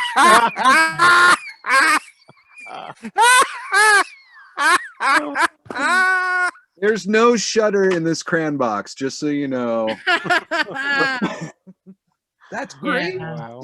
Thank you, Adrian. All right, Bagel, I gave you some of the harder ones. Yeah. Well, let me start with one. This looks like this is from Brad.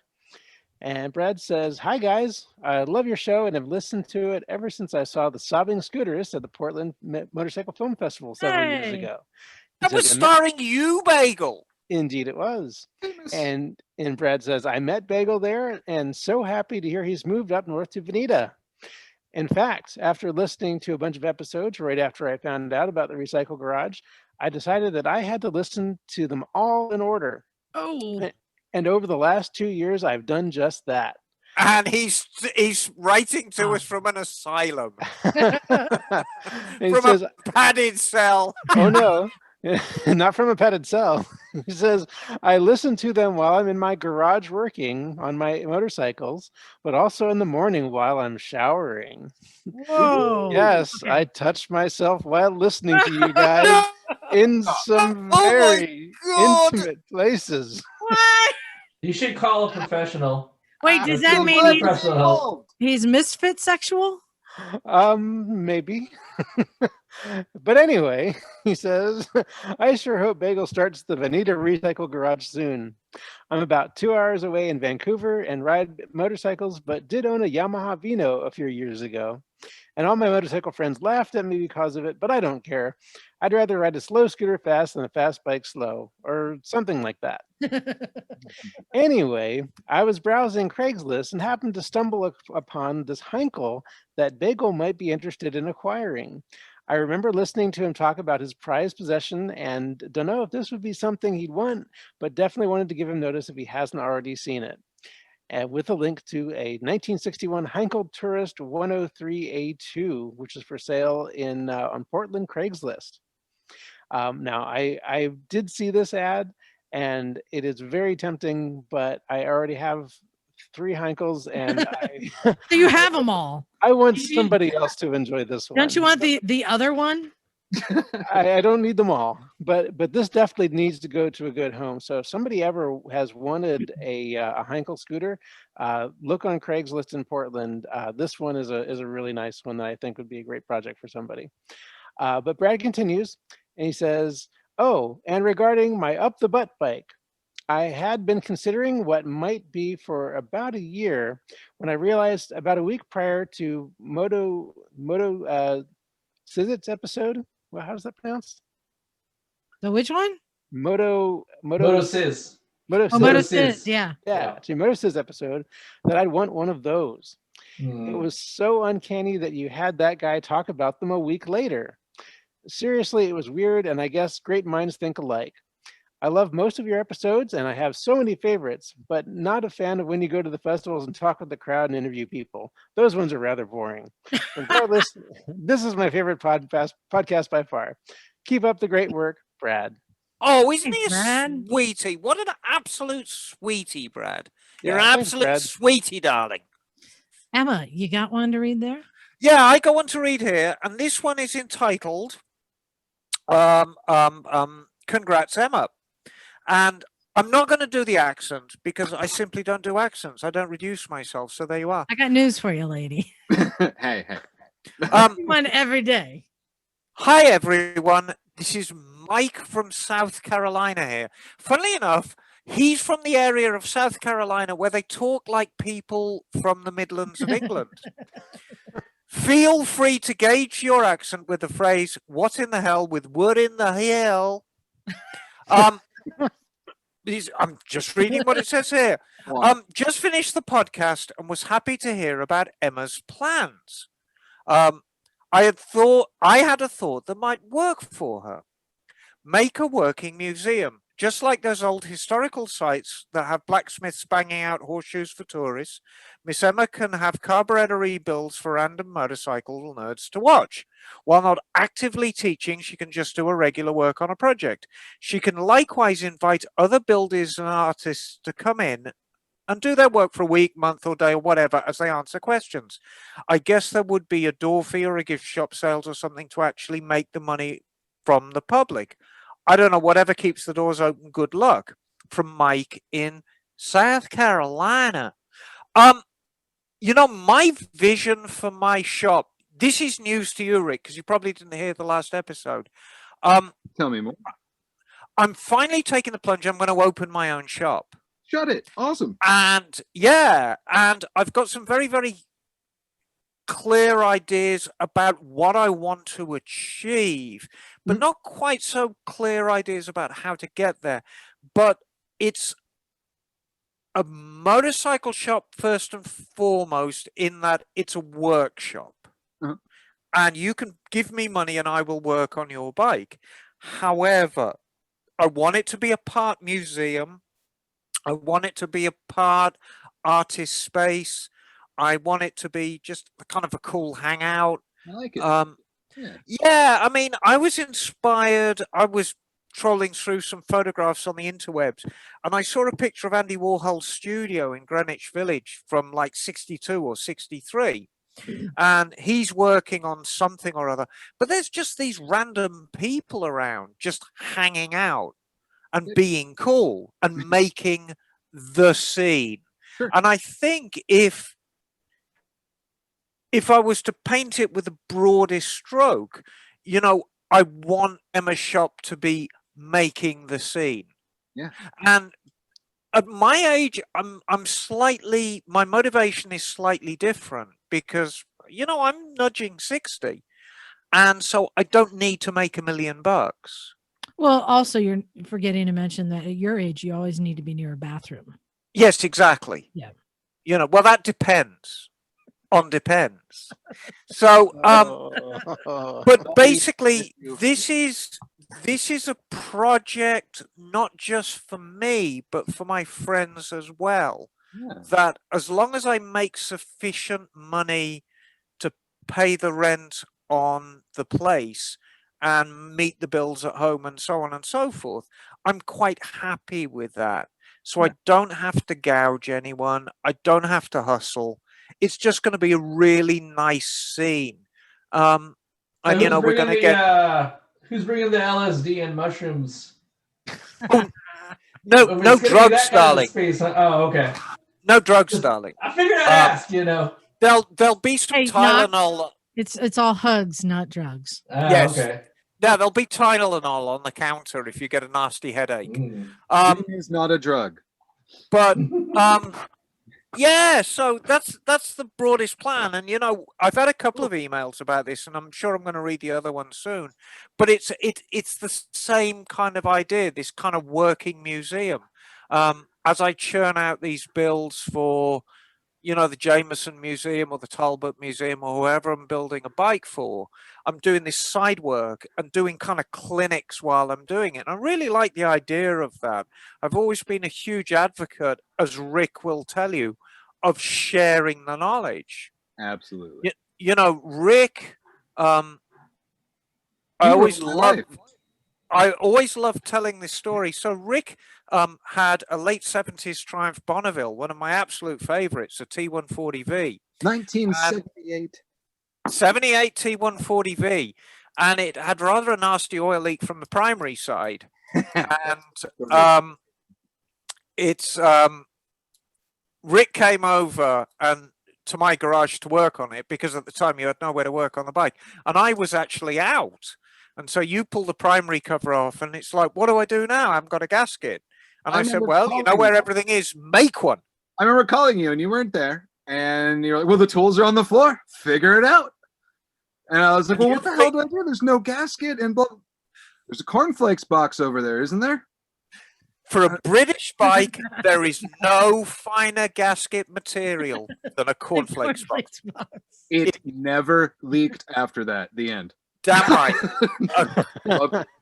Never, ever underestimate a cornflake box for a British bike. And I'll tell you why it's so good. It's very absorbent and nice and squishy, but there's sufficient thickness to just take up those little irregularities. And yeah, you made your gasket out of a cornflakes box. And yeah, and never leaked again. So, you know, I like sharing this knowledge. And above all else, I like hanging out with people. You know, I like hanging out with creative people. So hopefully I'm going to come up with this space where, you know, you want to come out and hang out all day. If you don't bug me too much and I'm busy, you're welcome to do that. But if you just want to come over and have a cup of coffee for an hour, you know, and just shoot the shit, that's okay too. So, I hopefully am going to create this kind of space. That's my idea. So there you go. Well, I think we have time for one more email, and this one makes me smile. So, hey, Emma, you remember our friends Robert and Audrey who came up about 2 months ago wanting to get a bike? They think they got some gear here. Oh, is this the senior couple? Yes. So Yes. they bought a bike. Oh, good-o. So they got a 2020 Honda NC 750 XD and love it. Say, hope you and all the misfits are well and looking forward to the next podcast. The guests have been very good lately. Best wishes, Robert and Audrey. P.S. DCT is magic and it can read my mind. Yes, that's so true. It's another DCT convert. I love it. Well, I think the only other thing just to announce, which is just a little announcement, just like Emma's been announcing like something kind of prematurely, I'm going to announce something prematurely too. Starting another little video series and recorded the first episode yesterday in Mike's garage. Got something special coming. It's going to take a while to edit it, but the idea here is to have a series on garages. It's kind of like MTV Cribs, but for people's garages. And Mike has a great garage, so we did some filming down there. I'm going to be editing for a while on it. But I don't know if you guys have heard the name I've come up with, which it's out there, but I think this is the perfect name for it. So it's called the Garageness Zone. Ooh, right? How about Phil's name, the Garage Mahal? Yeah. Well, just because for so many of us, the garage is that place. It's a social place. It's a spiritual place. It's so many things for us. It's a spare bedroom for our children, basically. So, yeah, the Garageness Zone. Look for that soon. I think that's wrapping up. Rick, I wanted to thank you for joining us, and hopefully you'll join us some more times. I'm not scared. And maybe Rick, it's been great seeing you, mate. It's been a hot minute or two. I keep moving to the other side of the country and working for American V twin companies, and it's silly. It's silly, but I would like to think of you as consider becoming one of the regular misfits. Now, of course, if we get a flood of emails saying who's that complete knobhead Rick, and that guy sucks. I mean, you'll be canned in a heartbeat. But no, that means he gets to stay on. Well, 100%. I think actually getting complaints about Ricky is quite a long shot scenario. My suspicion is you will actually be quite popular from the outset. Your popularity will grow, Ricky. So hey, people complain about me. Doesn't change nothing. I'm still here. EG problems, dog. Let's show them. That's right. Wait till Paul snubs him at the quail. Oh no. Oh my God. Hey, and don't forget to go to motorcyclesandmisfits.com. You'll find our links to everything there. And even though I sold a bunch of t-shirts today at our at the garage, I do still have a bunch of shirts left. $25 gets it shipped anywhere in the US. Just send a PayPal to recyclemotorcyclegarage@gmail.com. Hey, save one for me, dude. Yeah, they're almost gone, dude. You should have gotten one today. Damn it. Ooh. All right, I will set one aside for you. And I currently have small through double XL. Yeah, I don't think she's got it extra sexy anymore. So you might be out. Damn. I'll take an extra ratty then. Exactly. Medium dad bod? Yeah. You're just gonna have to tie it up above your belly button yourself. It just doesn't fit quite right, and you're always trying to pull it up, stretch it loose a little bit. Yeah, you that knot could be cool though if you get it right. Right. Yeah. There's this little chongo you buy at the flea market. I've seen to do it. We should check it out. Just tie it up and tell everybody I'm Brittany, bitch. So and I guess even though we didn't officially announce it, Now that knock is completely healed, feel free to go back to signing off your emails with fuck knock. Yeah, right. And to do so, just send it to recyclemotorcyclegarage@gmail.com. Send us an email. Let us know what's up. Let us know what things are cool and what questions you have. And hopefully we'll get to them. Rick, this is a part of the show where we're going to sign out and we're going to say our name and everyone goes in alphabetical order. And the game is to see if Emma can figure out where her part is. Okay. Just to give you the heads up. So on that note. Wait a second. Seriously? We're doing this thing? Yep. Alphabetical I'm order. so bad with the alphabet. I know this is where it all falls apart. So Oh, no. also I want to thank everyone, our listeners, and especially our Patreon subscribers. Thank you so much. You guys so helpful in keeping everything going here. I think that's about it. Thank you, everyone. This is Liza. This is Doc. Bagel. Emma, darling. Mike. Rick. And we're out of here. Whoa, did that Cool. Yeah, Liza's like in the middle of the alphabet and she went first. What the fuck? Yeah, no, because she always goes first because her balls are bigger than the rest of ours put together. Yeah, exactly. I seen him.